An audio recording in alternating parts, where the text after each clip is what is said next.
The air in our house reeked of betrayal, thick as the dust on Mom's old photo albums. My brother, Ethan, always the golden boy, had announced his engagement to Lila, a girl so young she still carried a backpack instead of a purse. Today, though, Lila stood in our living room. Her chin jutted out like a toddler demanding candy, declaring she'd leave Ethan unless he cut Mom out of his life for good. Ethan was 26, charming but aimless, still crashing in Mom's basement like a teenager dodging curfew. Mom, widowed for a decade, had poured her soul into raising us, her laughter lines etched deeper with every sacrifice.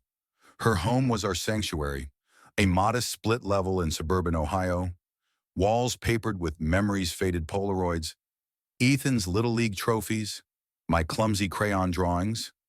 Lila, barely 19, waltzed into this sacred space 6 months ago, all wide-eyed giggles and promises of forever. Ethan fell hard, dazzled by her youth, her energy, her whispered dreams of a future he'd never dared imagine for himself. Mom welcomed her, of course she always did, with warm hugs and homemade lasagna, even if Lila's vegan phase meant the food went untouched. But Lila wasn't just young, she was a storm in sneakers. She'd grown up in a world of TikTok trends and instant gratification, her life a curated highlight reel. Ethan, with his part-time mechanic job and late-night gaming binges, was her project, her fixer-upper. She wanted him polished, ambitious, free of the baggage she saw in Mom's hovering love. I saw it in her eyes, first a flicker of disdain when Mom offered advice or asked about their wedding plans. Lila wanted Ethan to herself, untethered, and Mom was the anchor she couldn't stand. This morning, the bomb dropped. I was nursing coffee at the kitchen table, Mom humming as she kneaded dough for her famous cinnamon rolls. Ethan shuffled in, his usual grin replaced by a nervous twitch. Lila followed, her ponytail swinging like a metronome, her voice sharp enough to cut glass. "Ethan," she said, not even glancing at Mom. "I'm done competing with her. It's me or your mom. Choose." The room froze. Mom's hands stilled, flour dusting her apron like snow. My jaw dropped, coffee forgotten. Ethan looked like he'd been slapped. I wanted to laugh, to scream, to shake Lila until her perfect teeth rattled. Who was this girl, barely out of high school, dictating terms to a family that had weathered grief, bills and broken dreams together? Mom's eyes, usually warm as cocoa, glistened with hurt, but she said nothing, just wiped her hands and turned away. Ethan stammered, his voice a mix of panic and pleading. "Lila, baby, you don't mean that. She's Mom." But Lila's face was stone, her arms crossed, her ultimatum hanging like a guillotine. The day unraveled from there. Ethan tried reasoning with Lila, his voice low and desperate, but she was relentless, painting Mom as a clingy obstacle to their epic love story. I watched, torn between fury and fascination, as my brother, once the kid who'd sneak me extra cookies, crumbled under her gaze. Mom retreated to her garden, her sanctuary of roses and regret, whispering to the flowers as if they could fix this. I followed her, my heart pounding. "Mom, you can't let her do this," I said, my voice shaking.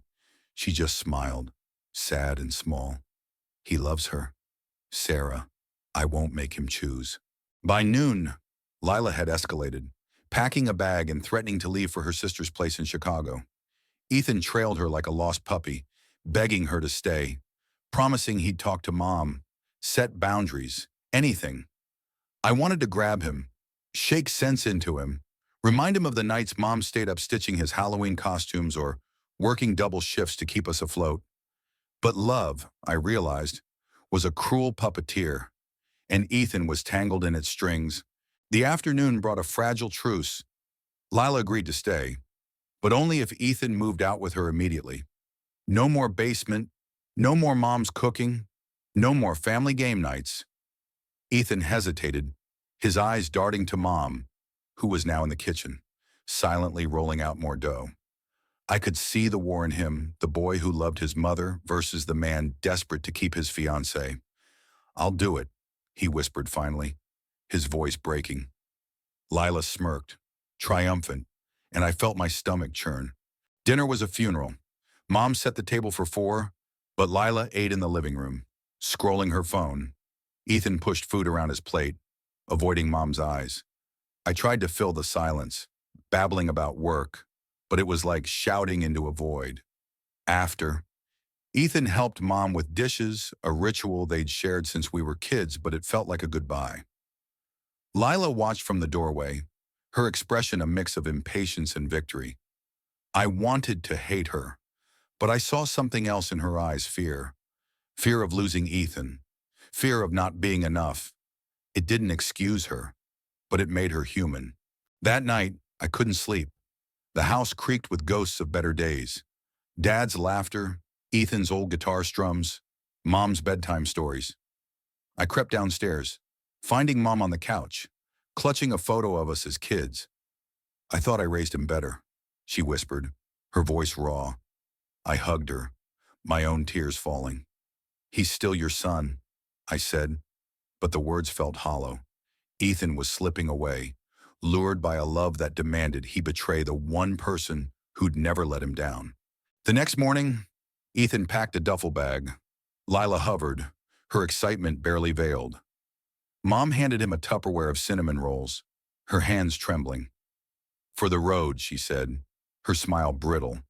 Ethan hugged her, long and hard, whispering something I couldn't hear. Then he was gone. Lila's hand in his, the door clicking shut like a coffin lid.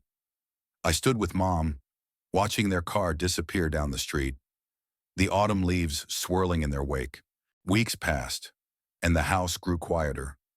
Mom threw herself into gardening, her roses blooming brighter as if to compensate for the emptiness. Ethan called sometimes, his voice strained, promising to visit. Lila's influence was a shadow over every conversation, her rules tightening like a noose. I tried to stay neutral, but anger simmered. How could he choose her over Mom? How could love be so blind, so cruel, that a month later, a crack in the facade, Ethan showed up alone, unshaven, his eyes red. "She's gone," he said, collapsing on the couch. Lila had left him, her demands escalating until even he couldn't keep up. She'd found someone new, someone less complicated. She'd said, "Mom didn't say I told you so." She just hugged him, her arms a lighthouse in his storm. I watched, my heart aching for both of them, for the love that broke us and the love that would heal. We rebuilt, slowly. Ethan moved back, his old room waiting like a time capsule. Mom cooked his favorite meals, and we played cards, laughing over memories we'd almost lost. But the scars remained. Ethan was quieter now, his confidence bruised. Mom was gentler, her love laced with caution. I wondered if we'd ever be whole again, or if Lila's shadow would linger, a reminder of how fragile family could be.